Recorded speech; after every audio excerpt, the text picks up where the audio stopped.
over the last few years, I've been expanding into testing out 1911s.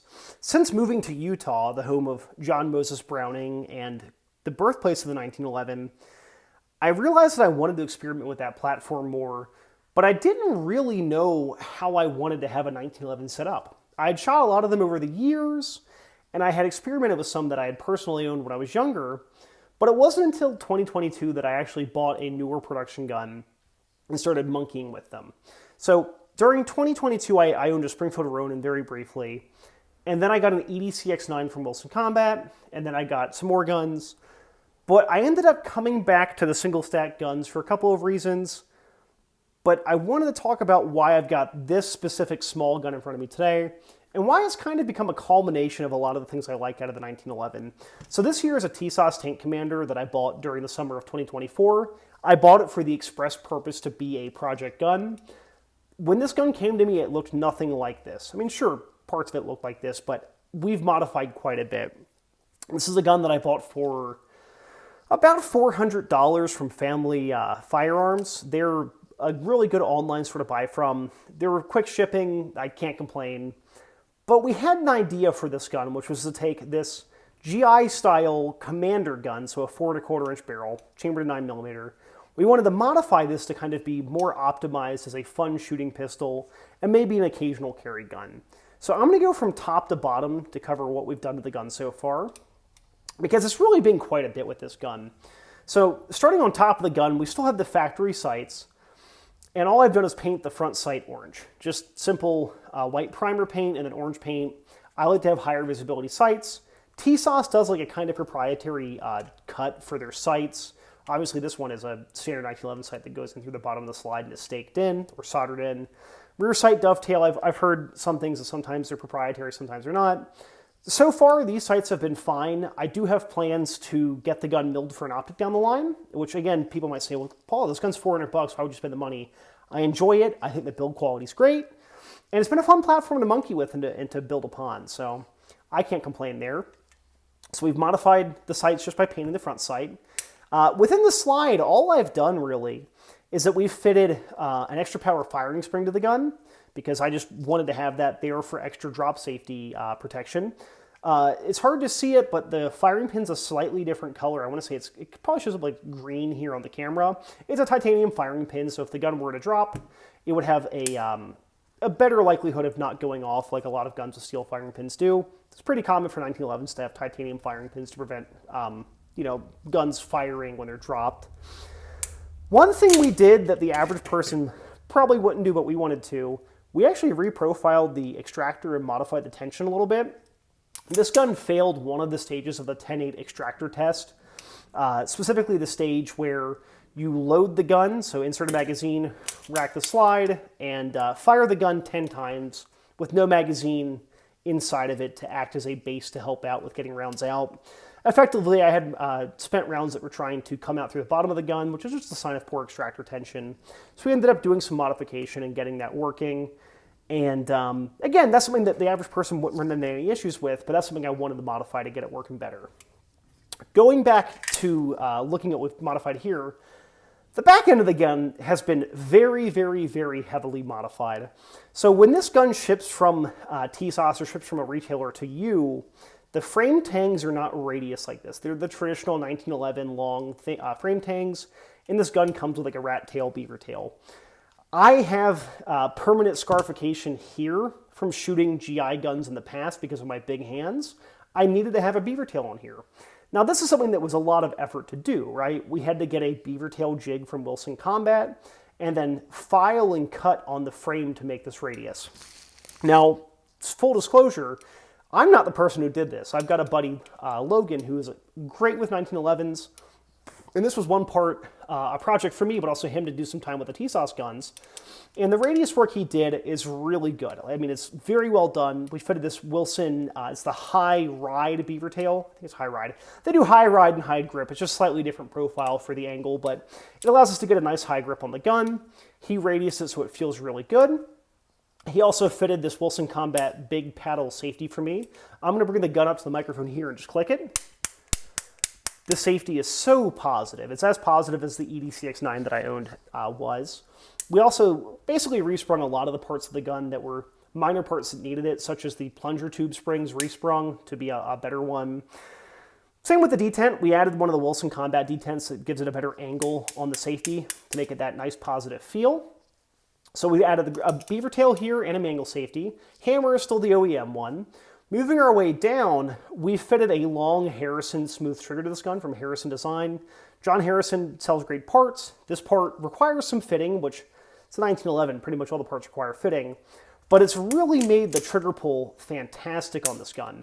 Now, we haven't like totally modified the sear or the sear springs or the engagement of anything.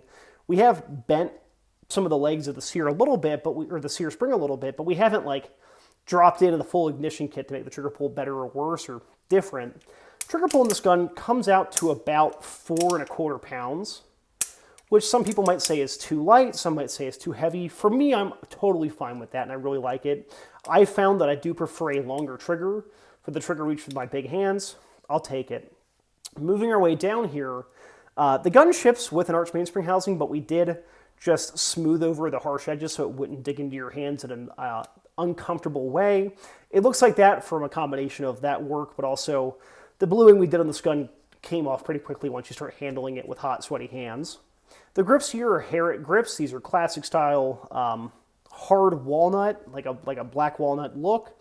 Harriets are a classic company too. I've got their grips on 1911s and revolvers. Happy to support them. I do own some higher quality grips, but for 40 bucks, these are really, really nice wood grips. I like that they support the plunger tube pretty good. They provide good texture. And then speaking of texture, we have some skateboard deck tape on the front of the gun here. This really allows the gun to lock into your hand and give you a nice firm platform for shooting.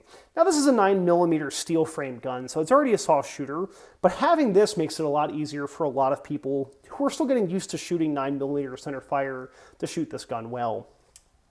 Moving down to the magazine, I've never even attempted to use the Tisas included magazines with this gun. I've exclusively used the Wilson Combat 500s here. And then I've also tested out the Chip McCormick 10 rounders and they work totally fine, so no gripes there. So we've done quite a bit of work on this gun. We've replaced a lot of the parts that are the GI style parts to be larger controls, more comfortable controls. And there are two more things I'm planning on doing with this gun. The first thing is going to be to cut the gun for an optic. I'm thinking doing an RMRCC on here and having a rear sight probably in front of the optic itself.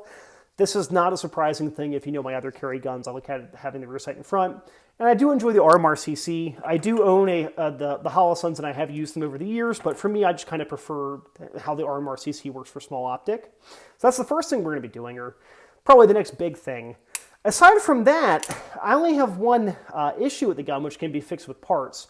If we look at the barrel here, where the lockup is at the front of the slide, we can actually see that we have uneven wear on the barrel, and that has led to the gun shooting a little bit off to the left. So if you actually look at my rear sight, I've had to drift over the rear sight pretty far. It's actually hanging out of the dovetail of hair. That's not an uncommon thing, especially here at altitude, where sometimes altitude can exacerbate issues of windage. I'm going to be getting an EGW barrel bushing at some point down the line here that's going to require some fitting, just to make sure that the barrel is positioned properly in the slide so that I can drift my rear sight back over. The optic would alleviate a lot of those issues because I can just zero the optic and it's not like hanging off the side of the gun. But we may as well do both if we're going to be putting the money into the gun. So a new barrel bushing down the line and then doing the optic cut here in the future. But overall, for a project gun here, let's talk about pricing. I won't factor in labor because the labor didn't cost me anything. It's a long story, but you know, favors and whatnot. Gun itself was 400 bucks. Grips are 40 bucks. Skateboard tape is, I mean, this is like 12 cents a skateboard tape. Wilson magazines run you about 35 bucks a piece on sale.